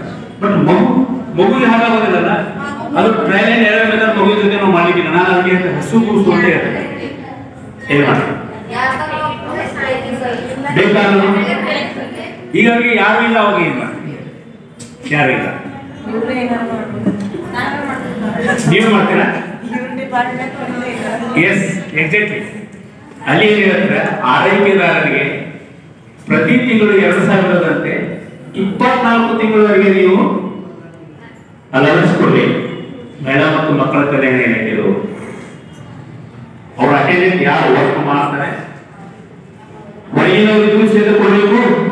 ಮನೆಯಲ್ಲಿ ಯಾರು ಅತ್ತೆಯೋ ತಾಯಿಯೋ ಯಾರಾದರೂ ನೋಡೋದ್ರಿಂದ ಅವರಿಗೆ ನೀವು 24 ತಿಂಗಳು ಅಲವನ್ಸ್ ಕೊಡಬೇಕು. ಪ್ರತಿ ತಿಂಗಳು 2,000. ಈಗ ಯಾರಾದ್ರೂ ನಿಮ್ಮ ಮುಂದೆ ಎಂತ ಬಂದ್ರೆ ನೀವೇನ್ ಮಾಡ್ತೀರಿ? ಈಗ ಹೇಳ್ತೀರಾ ಅವರಿಗೆ? ಹೇಳ್ತೀರಾ? ಎಸ್, ಇದು ನಮಗೆ ಗೊತ್ತಿರಬೇಕು. ನಮ್ಮ ಮುಂದೆ ಯಾರಾದ್ರೂ ಬರ್ಬೋದಲ್ವ ಅಂತವ್ರು, ಅಂತ ಸಂದರ್ಭದಲ್ಲಿ ನೀವು ಅವರಿಗೆ ಖಂಡಿತ ಸಹಾಯ ಮಾಡಬೇಕು. ಇಂಥ ಒಂದು ವ್ಯವಸ್ಥೆ ಇದೆ ಅಂತ ಹೇಳ್ಕೊಡು. ಬೇರೆ ಇಲ್ಲ, ಹೆಂಡತಿ ಒಬ್ಬರು ನೋಡಿದ್ರೆ ಸಾಕು. ಹೆಂಡತಿ ನನಗೆ ಉದಾಹರಣೆ ಹೇಳ, ನೋಡ್ಕೊಳ್ಳಿಕ್ಕೆ ಯಾರು ಇಲ್ಲ ಅಂತ. ಸರಿ, ಕೆಲವೊಂದ್ಸರಿ ಹ್ಯಾಂಡಿಕ್ಯಾಪ್ ಅಂದ್ರೆ ನಾನು ಹೇಳಿದ್ರೆ ಕರೆಂಟ್ ಇಲ್ಲ ಅವರಿಗೆ ಅವ್ರಿಲ್ಲ, ಆ ಸ್ಕೀಮ್ ಅವರಿಗೆ. ಸೊ ಅಂತ ಒಂದು ವ್ಯವಸ್ಥೆ ಇದೆ. ನೀವು ಅವರಿಗೆ ಇದರಲ್ಲಿ ಹೇಗೆ ಬರುತ್ತೆ ಅಂತ ಹೇಳಿದ್ರೆ, ಡೈರೆಕ್ಟಿವ್ ಪ್ರಿನ್ಸಿಪಲ್ಸ್ ಆಫ್ ಸ್ಟೇಟ್ ಪಾಲಿಸಿನಲ್ಲಿ ಮಾತ್ರ ಮಾಡಲಿಕ್ಕೆ ಸಾಧ್ಯ ಇದೆ. Directive principles of state policy ಏನಿದೆ ಅಲ್ವಾ, it is a direction to the state government to make a policy ಅಂತ. ಅದು ಅಂಗವಿಕಲರಾಗಿರ್ಬೋದು, HIV ಪೀಡಿತ ಹೆಣ್ಮಕ್ಳಾಗಿರ್ಬೋದು, ಈ ತರ ಏನೈತೆ 2 ಕಡೆ ಇರಲಾರದ ಹೆಣ್ಮಕ್ಳಿರ್ಬೋದು, ಒಟ್ಟು ಸಮಾಜದಲ್ಲಿ ನಿರ್ಲಕ್ಷ್ಯಕ್ಕೆ ಒಳಗಾದವರು, ದೈಹಿಕವಾಗಿ ತೊಂದರೆಗೆ ಒಳಗಾದವರು, ದೈಹಿಕ ನ್ಯೂನತೆ ಹೊಂದಿದವರು ಎಲ್ಲರಿಗೂ ಒಂದು ವ್ಯವಸ್ಥೆ ಮಾಡಬೇಕು ಅಂತ ಹೇಳಿ ಅಲ್ಲಿ ಸ್ಟೇಟ್ ಗವರ್ಮೆಂಟ್ ಕಡೆ ಒಂದು ಡೈರೆಕ್ಷನ್. ಇದು ಸಹಿತ ಕಾನ್ಸ್ಟಿಟ್ಯೂಷನಲ್ ಮ್ಯಾಂಡೇಟ್. ಅದಕ್ಕೆ ಸಂಬಂಧಪಟ್ಟಂತೆ ಸ್ಕೀಮ್ ತಯಾರು ಮಾಡ್ತಾರೆ. ಆ ಸ್ಕೀಮ್ ತಯಾರು ಮಾಡಿದ ಮೇಲೆ ಇಂಥವೆಲ್ಲ ಇಂಪ್ಲಿಮೆಂಟ್ ಮಾಡಲಿಕ್ಕೆ ಸಾಧ್ಯ ಆಗ್ತದೆ. ಯಾವುದೇ ಸ್ಕೀಮು ಮಾಡಿದ್ರು ಸಹಿತ ಅದು ನಮ್ಮ ಸಂವಿಧಾನದ ಆಶಯಕ್ಕೆ ಅನುಗುಣವಾಗಿ ಇರಬೇಕು. ಆಶಯಕ್ಕೆ ಅನುಗುಣವಾಗಿದ್ದಾಗ ಮಾತ್ರ ಇಷ್ಟನ್ನು ಮಾಡಲಿಕ್ಕೆ ಸಾಧ್ಯ ಆಗುತ್ತೆ ಏನಂತ ಹೇಳಿದ್ರೆ. ಸೊ ಅದಕ್ಕೆ ಈ ನಮ್ಮ ಸಂವಿಧಾನದ 3 ಮುಖ್ಯ ಭಾಗಗಳು ಅಂತ ನಾವು ಹೇಳ್ತೀವಿ. ಯಾವುದು? Fundamental rights, fundamental duties and directive principles of state policy. ಈ 3 ಚಾಪ್ಟರ್ ಅಥವಾ 3 ಕಾನ್ಸೆಪ್ಟ್ಗಳಲ್ಲಿ ಮಹಿಳೆಯರಿಗೆ ಪ್ರತಿ ಹಂತದಲ್ಲಿಯೂ ರಕ್ಷಣೆ ಮತ್ತು ಸಂರಕ್ಷಣೆ ನಮ್ಮ ಭಾರತ ಸಂವಿಧಾನದಲ್ಲಿ ಕೊಡಬೇಕು. ಇದು ಇರೋದು ನಮ್ಮ ಸಂವಿಧಾನದ ಆಶಯ. ಇನ್ನು ಇದಕ್ಕೆ ಹೊರತುಪಡಿಸಿ ಅಂತ ಹೇಳಿದ್ರೆ, ನಾವು ಡಿಸ್ಟ್ರಿಕ್ಟ್ ಲೀಗಲ್ ಸರ್ವಿಸಸ್ ಅಥಾರಿಟಿಯಿಂದ ವಿಕ್ಟಿಮ್ ಕಂಪೆನ್ಸೇಷನ್ ಅಂತ ಬರುತ್ತೆ. ಇದಕ್ಕಿಂತ ವಿಕ್ಟಿಮ್ ಕಂಪೆನ್ಸೇಷನ್ ಇರೋದಕ್ಕಿಂತ ಮೊದಲು ಒಂದು ಮಹಿಳಾ ಕೈದಿಗಳಿಗೆ ಮತ್ತು ಮಹಿಳಾ ಅಪರಾಧಿಗಳಿಗೆ ಕಾನೂನಲ್ಲಿ ಇರ್ತಕ್ಕಂಥ ಕೆಲವು ಹಕ್ಕುಗಳ ಬಗ್ಗೆ ನೀವು ಈಗ ಸಪೋಸ್ ತಿಳ್ಕೊಳ್ಳಿ, ಒಂದು ಮರ್ಡರ್ ಕೇಸಲ್ಲಿ ಒಬ್ಬ ಹೆಣ್ಣು ಇನ್ವಾಲ್ವ್ಮೆಂಟ್ ಇಲ್ಲ, ಅಥವಾ ನಿಮಗೆಲ್ಲ ಗೊತ್ತಿದೆ 304B ಆಯ್ತು ಅಂತ ಹೇಳಿದ್ರೆ, ಡೌರಿ ಡೆತ್ ಅಂತ ಆಯ್ತು ಅಂತ ಹೇಳಿದ್ರೆ ಎಷ್ಟು ಜನ ಆರೋಪಿಗಳು ಇರ್ತಾರೆ ಅದರಲ್ಲಿ? ಗಂಡ, ಅತ್ತೆ, ಮಾಮ, ಗಂಡನ ಅಣ್ಣ, ಗಂಡನ ಅಣ್ಣನ ಹೆಂಡತಿ, ಗಂಡನಿಗೆ ತಮ್ಮ ಇದ್ರೆ ತಮ್ಮ, ತಮ್ಮನ ಹೆಂಡತಿ, ಗಂಡನ ಅಕ್ಕ, ತಂಗಿ, ತಂಗಿಯ ಗಂಡ, ಅಕ್ಕನ ಗಂಡ, ಎಲ್ಲರೂ ಹೆಚ್ಚು ಕಡಿಮೆ ಪೂರ ಫ್ಯಾಮಿಲಿ. ಈಗ ಅಲ್ಲಿ ಒಬ್ಬರು ಗಂಡನ ಅಕ್ಕ ಇರ್ತಾರೆ, ಅವಳಿಗೆ ಅರೆಸ್ಟ್ ಮಾಡ್ಬೇಕಾದ್ರೆ ಪೊಲೀಸರು ರಾತ್ರಿ ಹೊತ್ತಿನಲ್ಲಿ ಅವರು ಅರೆಸ್ಟ್ ಮಾಡ್ಬೋದಾ? ಪೊಲೀಸರು ಮಾಡಲಿಕ್ಕೆ ಇಲ್ಲ. ಅದಕ್ಕೆ ನೋಡಿ, ಯಾವುದೇ ಒಬ್ಬ ಮಹಿಳಾ ಅಪರಾಧಿ ಇದ್ರೆ ಅವರಿಗೆ ಸೂರ್ಯ ಮುಳುಗಿದ ನಂತರ ಮತ್ತು ಸೂರ್ಯ ಉದಯ ಆಗೋದಕ್ಕಿಂತ ಮುಂಚೆ ಅರೆಸ್ಟ್ ಮಾಡಬಹುದು. ಅವರಿಗೆ ಬೆಳಗ್ಗೆ 8 ಗಂಟೆ ಆಯಿತು, ಅರೆಸ್ಟ್ ಮಾಡಿ ಒಯ್ದು ಈಗ ಡಾಕ್ಟರ್ ಮುಂದೆ ಒಯ್ದು ಹಾಜರು ಮಾಡ್ತಾರೆ. ಎಕ್ಸಾಮಿನೇಷನ್ ಯಾವ ಡಾಕ್ಟರ್ ಮಾಡಬೇಕು? ಅವರಿಗೆ ಮಹಿಳಾ ಡಾಕ್ಟರ್ ಮಾಡಬೇಕು, ಪುರುಷ ಡಾಕ್ಟರ್ ಮಾಡಬೇಕು. ಸಪೋಸ್ ತಿಳ್ಕೊಳ್ರಿ, ಇದ್ಯಾವುದು ಮನ್ನಾಳಿ ಅಂತ ಒಂದು ಊರು, ಮನ್ನಾಳಿನಲ್ಲಿ ಒಂದೇ PHC ಇರೋದು, ಅಲ್ಲಿ ಡಾಕ್ಟರ್ ಪುರುಷ ಇದ್ದಾರೆ. ಅವಾಗ ಏನಮ್ಮ ಏನಿದ್ರಿ ರೆಫರ್ ಎಲ್ಲಿ ಮಾಡ್ತೀರಿ? District hospital. ಓಕೆ, ಒಂದು ಆಪ್ಷನ್. ನೆಕ್ಸ್ಟ್ ಸೆಕೆಂಡ್ ಆಪ್ಷನ್, ಇಲ್ಲಾಂದ್ರೆ ಅಲ್ಲೇ ಅದೇ PSC ಗೆ ಡಾಕ್ಟರ್ ಕರ್ಸ್ಕೊಬಹುದು. ಇನ್ನೊಬ್ಬ ಡಾಕ್ಟರ್ ಬೇರೆ ಕಡೆಯಿಂದ ಕಳಿಸಬಹುದು. This is also second option. Next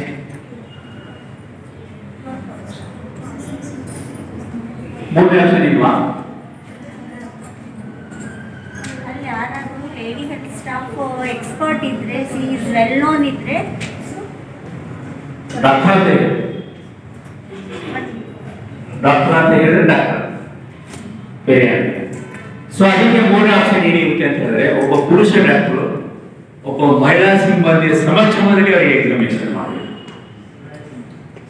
ಮಹಿಳಾ ಸಿಬ್ಬಂದಿ ಎಲ್ಲ ಕಡೆ ಇರೋದ್ರೆ ನೀವು ಆಶಾ ಕಾರ್ಯಕರ್ತರಾಗಿರ್ಬೋದು, ಸ್ಟಾಫ್ ನರ್ಸ್ ಆಗಿರ್ಬೋದು, ನಿಮ್ಮ SDA ಆಗಿರ್ಬೋದು, FDA ಆಗಿರ್ಬೋದು, ಅಕೌಂಟೆಂಟ್ ಆಗಿರ್ಬೋದು, ಇವ್ರು ಯಾರಾದರೂ ಇದ್ರೆ ಅವರ ಸಮಕ್ಷಮದಲ್ಲಿ ಅವರು ಎಕ್ಸಾಮಿನೇಷನ್ ಮಾಡಬಹುದು. ಇದು ಥರ್ಡ್ ಆಪ್ಷನ್. ಅವರಿಗೆ ತಂದರು, ಅವರು ತರುವ ಜೊತೆ ಒಂದು ಮಗು 2 ವರ್ಷ, ಮತ್ತು ಆ ಮಗುವಿಗೆ ಕೋರ್ಟ್ ಜೈಲಿಗೆ ಕಳಿಸ್ಬೇಕಾ ತಾಯಿ ಜೊತೆಗೆ, ಅಥವಾ ಮನೆಗೆ ಕೊಡಬೇಕು? ಏನ್ ಮಾಡ್ತಾರೆ? ತಾಯಿ ಜೊತೆ. ಸ್ವಲ್ಪ 4 ವರ್ಷ ಇರುತ್ತೆ ಮಗು, ಮನೆಗೆ ಕೊಡೋಕೆ ಆಗಲ್ಲ ಅವರಿಗೆ. 5 ವರ್ಷದವರೆಗೆ ಜೈಲಿಗೆ ಕಳಿಸ್ಬೋದು. ಅದು ಆಪ್ಷನ್ ಇದೆ. ಎಂತ ಆಪ್ಷನ್ ಇರುತ್ತೆ ಅಂತ ಹೇಳಿದ್ರೆ, ಆ ತಾಯಿ ತನ್ನ ಮಗುವಿನ ಜೊತೆಗೆ ಕರ್ಕೊಂಡು ಹೋಗಬಹುದು, ಅಥವಾ ಮನೆಯಲ್ಲಿ ಯಾರಾದ್ರೂ ಕೇರ್ ಟೇಕರ್ ಸಿಕ್ಕಿದ್ರೆ, ಇಲ್ಲಿ ಯಾರಾದ್ರೂ, ಯಾಕಂದ್ರೆ ಗೊತ್ತಲ್ಲ ತಿರ್ಗಾಡ್ಕೊ ಇನ್ನು ಎಲ್ಲೋ ಕುಟುಂಬ ಸಮೇತ ಹೋಗೋದಿರುತ್ತೆ, ಒಬ್ರಿಬ್ರು ಹೋಗೋದಿಲ್ಲ, ಸಹಪರಿವಾರದೊಂದಿಗೆ ಹೋಗಬೇಕಾದ್ರೆ. ಸೊ ಅದಕ್ಕಾಗಿ ಸಹಪರಿವಾರದೊಂದಿಗೆ ಹೋಗೋದು ಮತ್ತೆ ಇಲ್ಲಿ ಯಾರು ಇರೋದಿಲ್ಲ ನೋಡ್ಕೊಳ್ಳಿ. ಅವರು ಸಹಪರಿವಾರ ಅಂದ್ರೆ ಇದು ಮಗು 5 ವರ್ಷದ ಮಗು ಇದ್ರು ಅದನ್ನು ಹೋಗೋದು. ಬಟ್ ಅದನ್ನ ಕಸ್ಟಡಿ ಅಂತ ಹೇಳಿಕೆ ಬರುತ್ತೆ. ಆ ಮಗುವಿಗೆ ನಾವು ಏನು ಹೇಳ್ತೀವಿ ಬೇರೆ ರೀತಿಯಿಂದ ಅಂತ ಹೇಳಿದ್ರೆ, ಮಹಿಳಾ ಆರೋಗ್ಯ ಜೊತೆಗೆ ಮಗುವನ್ನು ಸಹಿತ ಅವ್ರಿಗೆ ಇರ್ಲಾರ್ದಕ್ಕಾಗಿ ಕಳಿಸ್ತಾ ಇದ್ದೀವಿ ಅಂತ ಹೇಳಿ. ಅಲ್ಲಿ ಹೋದ್ರೆ ಅಲ್ಲಿ ನಿಮಗೆಲ್ಲ ಗೊತ್ತಿದೆ, ಜೈಲ ಅಂತ ಹೇಳಿದ್ರೆ ಎಲ್ಲ ಬಹಳಷ್ಟು ಜನ ಗಂಡು ಮಕ್ಕಳು ಇರ್ತಾರೆ, ಹೆಣ್ಮಕ್ಳು ಇರ್ತಾರೆ, ಅವರಿಗೆ ಸಪ್ರೇಟ್ ಸ್ಟಡಿ ಇರುತ್ತೆ. ಹೆಣ್ಮಕ್ಳು ಸಂಪರ್ಕ ಅಂದರೆ ಏನಂತಾರೆ ಕಾಂಟ್ಯಾಕ್ಟ್ ನಲ್ಲಿ ಬೇರೆ ಯಾವ ಕೈಗೆ ಆರೋಗ್ಯಗಳು ಬರುತ್ತೆ, ಸಪ್ರೇಟ್ ಆಗಿರುತ್ತೆ. ಮತ್ತೆ ಅವರಿಗೆ ಟ್ರೀಟ್ಮೆಂಟು ಮತ್ತೆ ಇವಾಗ ಹೈಜಿನಿಕ್ ಸಿಸ್ಟಮ್ಗಾಗಿ ಅವರಿಗೆ ಏನೇನೆಲ್ಲ ಮಹಿಳೆಯರಿಗೆ ಏನೇನು ಬೇಕೋ ಅದೆಲ್ಲ ಒದಗಿಸ್ಕೊಡುವಂಥದ್ದು ಅಲ್ಲಿ ಕರ್ತವ್ಯ ಆಗಿರುತ್ತೆ, ಅದನ್ನೆಲ್ಲ ಮಾಡ್ತಾರೆ. ಈ ನಾನು ಹೇಳಿದ್ರೆ ನಿಮ್ಗೆ ಸಹಪರಿವಾರ ಎಲ್ಲ ಹೋಗ್ತಾರೆ ಅಂತ ಹೇಳಿ, ಅಲ್ಲಿ ಗಂಡನು ಜೈಲಿನಲ್ಲಿ ಇರ್ತಾರೆ, ಹೆಂಡತಿನೂ ಜೈಲಿನಲ್ಲಿ ಇರ್ತಾರೆ. ಅವರಿಬ್ಬರಿಗೆ ಒಬ್ಬರಿಗೊಬ್ಬರು ಭೇಟಿಯಾಗಿ ಮಾತಾಡ್ಲಿಕ್ಕೆ ಅಧಿಕಾರ ಹಕ್ಕು ಇದೆ ಅಂತೀರ ಇಲ್ಲ ಇದೆ? ಮನೆಗೆ ಈಗ ಹೇಳೋರಿಗೆ ಕೇಳ್ತಾ ಇಲ್ಲ ನೋಡಿ. ಹಾಗಿದ್ರೆ ಅವ್ರಿಗೆ ವಾರದಲ್ಲಿ 1 ಸಾರಿ ಅವರಿಗೆ ಭೇಟಿ ಮಾಡಲಿಕ್ಕೆ ಅವಕಾಶ ಮಾಡಿಕೊಡಬೇಕು. ವಾರದಲ್ಲಿ 1 ದಿವಸ ಭೇಟಿ ಆಗಲಿಕ್ಕೆ ಅವಕಾಶ ಮಾಡಿಕೊಡ್ತಾರೆ, ಬರೀ ಭೇಟಿ ಅಷ್ಟೇ, ಬೇರೆ ಇಲ್ಲ. ಸೊ ಇಷ್ಟೆಲ್ಲ ಮಹಿಳೆಯರಿಗೆ ಹಕ್ಕುಗಳಿದೆ.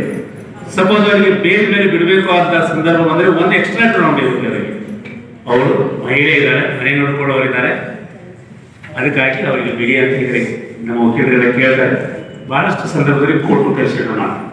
ತೀರಾ ಹಿರಿಯಸ್ ಕನ್ಸಿಡರ್ ಮಾಡೋದಿಲ್ಲ, ಸ್ವಲ್ಪ ಸಣ್ಣ ಪುಟ್ಟ ಇತ್ತು ಅಂತ ಹೇಳಿದ್ರೆ ಕೋರ್ಟ್ನವರು ಕನ್ಸಿಡರ್ ಮಾಡ್ತಾರೆ. ಗಂಡು ಮಕ್ಕಳಿಗಿಂತ ಹೆಣ್ಮಕ್ಳು ಬೇಗ ಜೈಲಿಂದ ಹೊರಗೆ ಬರ್ತಾರೆ, ಇದು ಅಂತ ಹೇಳ್ಬೋದು. ಸೊ ಇಷ್ಟು ಒಂದು ವ್ಯವಸ್ಥೆ ಅವರಿಗೆ. ಈಗ ನಾನು ವಿಕ್ಟಿಮ್ ಕಂಪೆನ್ಸೇಷನ್ ಬಗ್ಗೆ ನಿಮಗೆ ಹೇಳಿದೆ.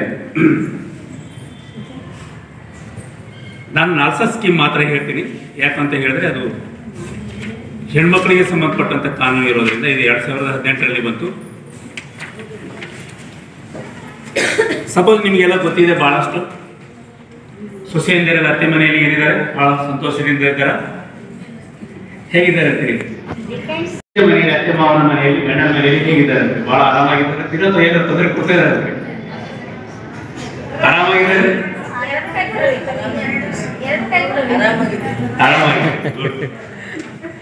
ಆರಾಮಾಗಿದ್ದಾರೆ. ಈಗ ಸುಖಿ ಬರೋದಿಲ್ಲ, ಯಾರು ಆರಾಮಾಗಿಲ್ಲ ಅವರಿಗೆ ತೊಂದರೆ ಆಗುತ್ತೆ. ಸಾಮಾನ್ಯ ಏನ್ sir?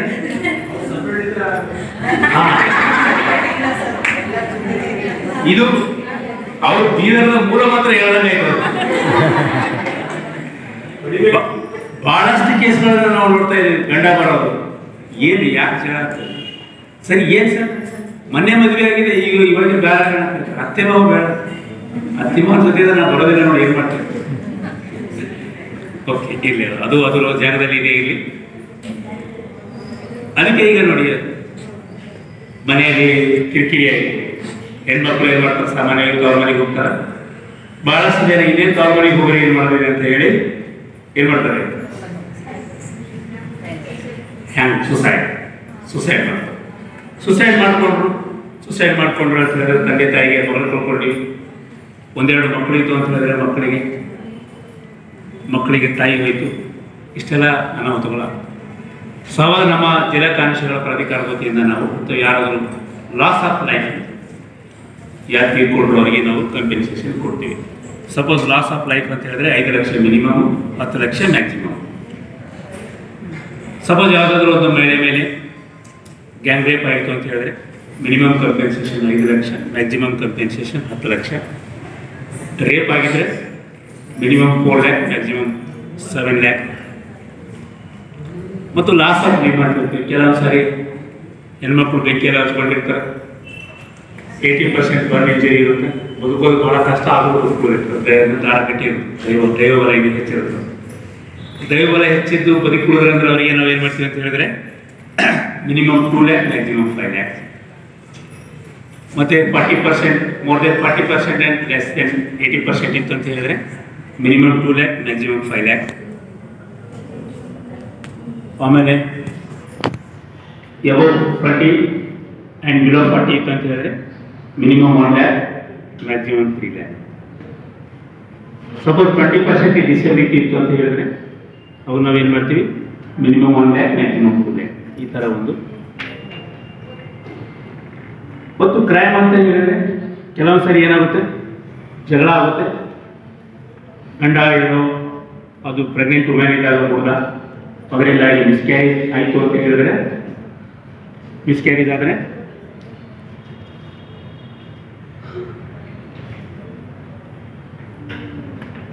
Minimum 2 lakh, maximum 3 lac.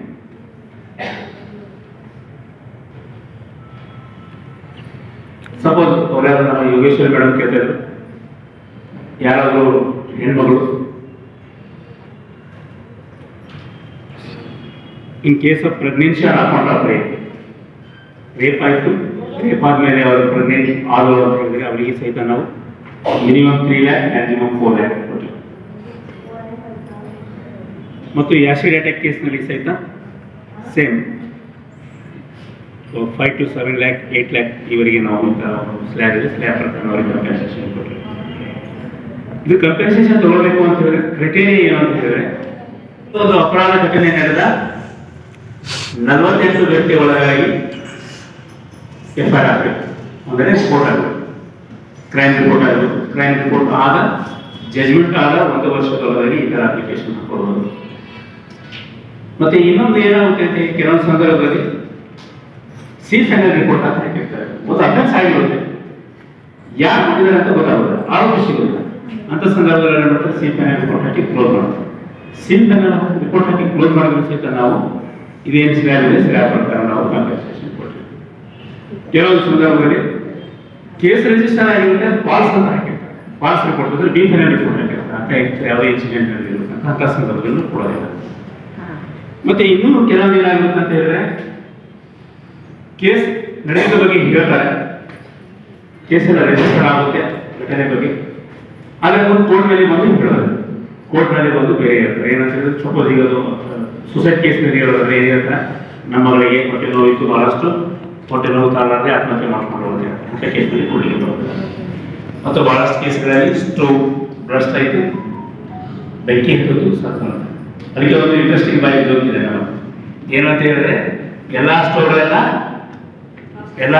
ಬ್ರಸ್ಟ್ ಆಗೋದು ಎಲ್ಲಿ, ಅತ್ತೆ ಮನೆಯಲ್ಲಿ ಮಾತ್ರ.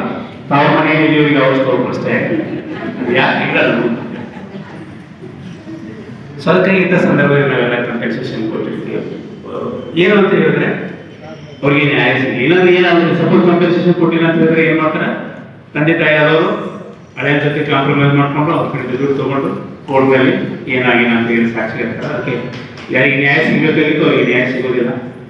ಯಾರು ಅನ್ಯಾಯ ವಿರುದ್ಧ ಹೋರಾಟ ಮಾಡಬೇಕಾಗಿತ್ತು ಅವರು ಅವ್ರ ಜೊತೆ ಕಾಂಪ್ರಮೈಸ್ ಮಾಡತಕ್ಕಂಥ ಒಂದು ಸಂದರ್ಭ ಬರುತ್ತೆ. ಅದಕ್ಕಾಗಿ ಈ ಒಂದು ಮಾನಿಟರಿ ಬೇಸಿಸ್ ನಾವು ಕೊಟ್ಟರೆ ಬಹುಶಃ ಆ ರೀತಿ ಅವರು ಕಾಂಪ್ರಮೈಸ್ ಮಾಡ್ಕೊಳ್ಳಿಕ್ಕೆ ಹೋಗ್ಲಿಕ್ಕಿಲ್ಲ ಅಂತ ಒಂದು ಮಾತರ ಆಶಯದಿಂದ ಈ ಒಂದು ಯೋಜನೆ ಬಂದಿದೆ. ಇದು ಎಲ್ಲರೂ ತಮಗೆ ಇಂಥ ವಿಷಯದ ಬಗ್ಗೆ ಗೊತ್ತಿತ್ತು ಅಂತವ್ರು ಯಾರಾದರೂ ಸಫಲ ಆಗ್ತಾ ಇದ್ರು ಅಂತಂದ್ರೆ ಅವರಿಗೆ ಈ ವಿಷಯದ ಬಗ್ಗೆ ಅವರಿಗೆ ಕೇಳಿದ್ರೆ ಅದರ ಒಂದು ಸದುಪಯೋಗ ಅವ್ರು ಮಾಡ್ಕೊಳ್ಳುವಂತ ಆಗ್ಬೇಕು ಅಂತ ಹೇಳುತ್ತಾ ಬಹಳ ಹೊತ್ತಿನಿಂದ ನೀವೆಲ್ಲ ಬೆಳಗ್ಗೆಯಿಂದ ಕೂತಿದ್ದೀರಿ. ನಿಮ್ಮ ಬಹಳಷ್ಟು ಟೈಮ್ ನಾವು ಕಾಲ್ ಮಾಡಿದ್ದೀವಿ ಅಂತ ಅಂದ್ಕೊಂಡು ನಿಮ್ಮೊಂದಿಗೆ ನಿಮಗೆ ವಿಚಾರ ಹಂಚ್ಕೊಳ್ಳಿಕ್ಕೆ ಅವಕಾಶ ಮಾಡಿಕೊಟ್ಟಾಗ ಎಲ್ಲರಿಗೂ ವಂದಿಸಿ ನನ್ನ 2 ಮಾತು ಮುಗಿಸ್ತೀನಿ. Thank you. ವರ್ಕಿಂಗ್ ಪ್ಲೇಸ್ನಲ್ಲಿ ಯಾವ ರೀತಿ ನಾವು ಮಹಿಳೆಯರಿಗೆ ತೋರಿಸಿ ತಡೆಗಟ್ಟಬಹುದು, ಕಾನೂನು ಸಹಾಯ ಪಡಿಬಹುದು, ಕಾನೂನು ಮುಖಾಂತರ ಅವ್ರ ಮಾಡಿ ನ್ಯಾಯವನ್ನು ಪಡಿಬೇಕಂತ ಹೇಳ್ತಾ ಇದುವರೆಗೆ ಈ ನಡೆಸಿಕೊಡತಕ್ಕಂಥ ಅವರೆಲ್ಲರೂ ಮತ್ತು ತಮ್ಮೆಲ್ಲರೂ ವಿವಿಧ ಶಾಲೆಗಳಿಂದ ವಿವಿಧ ಅಂಗನವಾಡಿ ಆಮೇಲೆ ಆಶಾ ಕಾರ್ಯಕರ್ತರು ಇದರಲ್ಲಿ ಸಂಪೂರ್ಣವಾಗಿ ಭಾಗವಹಿಸಿ ಇದುವರೆಗೆ ಬಹಳ ಅದ್ಭುತ ತಮ್ಮ ಸಹಾಯ ಸಹಕಾರ ನೀಡಿ ಸಹಕರಿಸಿದ್ದಾರೆ. ತಮ್ಮೆಲ್ಲರಿಗೂ ಮತ್ತು ವೇದಿಕೆ ಇರತಕ್ಕಂಥ ನ್ಯಾಯವಾದಿಗಳು ಭಾಷಿಸಿದರು ಅನಂತ ಧನ್ಯವಾದ ಈ ಕಾರ್ಯಕ್ರಮ